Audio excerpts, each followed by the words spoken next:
नमस्कार, आप देख रहे हैं टीवी 24 नेटवर्क। मेरा नाम है शुभम अवस्थी। उत्तर प्रदेश में उपचुनाव होना है। उपचुनाव में सबसे बड़ा सवाल खड़ा हो रहा है कि उपचुनाव में दो युवाओं की जोड़ी फिर इस बार साथ दिखेगी।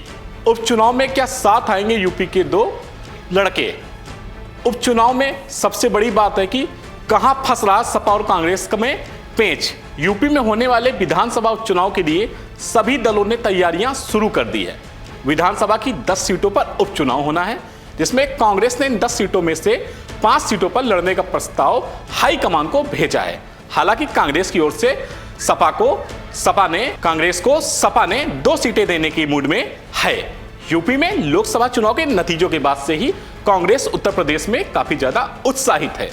10 में से 5 सीटों पर उपचुनाव के लिए कांग्रेस अड़ी हुई है। सीटों के लिए कहीं न कहीं समाजवादी पार्टी पर लगातार कांग्रेस से गठबंधन को लेकर चर्चा चल रही है। 5 सीटों पर समाजवादी पार्टी का कब्जा था, वहीं 3 सीटों पर भाजपा का कब्जा था। 1 सीटों पर आरएलडी ने जीत दर्ज की थी। कहीं न कहीं लगातार लोकसभा चुनाव के बाद से चुनाव को लेकर सियासत काफी ज्यादा तेज हो गई है। ऐसे में कांग्रेस ने भी सपा के सहारे अपने विस्तार की आस जोड़ ली है।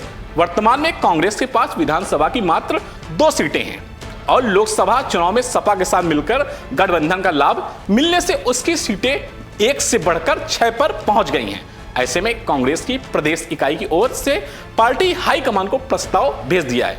5 सीटों पर सपा लड़े। जिन सीटों पर भाजपा या उसकी सहयोगी दल जीते थे वह कांग्रेस के लड़ने के लिए दी जाएं। किन सीटों पर होने हैं उपचुनाव, आइए आपको हम बताते हैं। उत्तर प्रदेश में प्रयागराज की फूलपुर, अलीगढ़ की खैर, गाजियाबाद की मिर्जापुर की मजवा, मुजफ्फरनगर की मीरापुर, अयोध्या की मिल्कीपुर, मैनपुरी की करहल, अंबेडकर नगर की कटेहरी, मुरादाबाद की कुडरकी, कानपुर की सीसामऊ। कांग्रेस को 2 सीटें दे सकती है सपा। सूत्रों के हवाले से खबर मिल रही है कहीं न कहीं जो सांसद हैं लगातार विधायक बनने के बाद सांसदी में दावेदारी की थी, सांसद बन गए थे।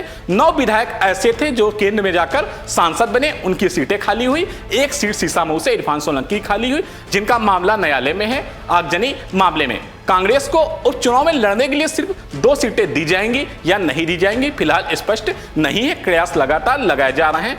कहीं ना कहीं लगातार प्रयास ये भी लगाए जा रहे हैं कि कहीं ना कहीं भारतीय जनता पार्टी की जो अयोध्या की सीट है, अवधेश प्रसाद की सीट है, जिससे भारतीय जनता पार्टी ने लोकसभा चुनाव में जीत नहीं हासिल की है, लेकिन कहीं ना कहीं उपचुनाव को लेकर मिल्कीपुर में जीत दर्ज करने के लिए कांग्रेस लगातार पूरी शिरकत में कांग्रेस और सपा गठबंधन लगा हुआ है। लेकिन भारतीय जनता पार्टी की बात की जाए, भारतीय जनता पार्टी इस बार लगातार पिछली बार की तरीके ही अयोध्या में जीत का परचम लहराना चाहती है। उपचुनाव में क्या होगा ये तो आने वाले वक्त में ही पता चल जाएगा। फिलहाल सियासत काफी ज्यादा सीटों को लेकर तेज है। ऐसे ही पॉलिटिक्स की रोचक खबरें देखने के लिए टीवी 24 को देखते रहें। धन्यवाद, नमस्कार।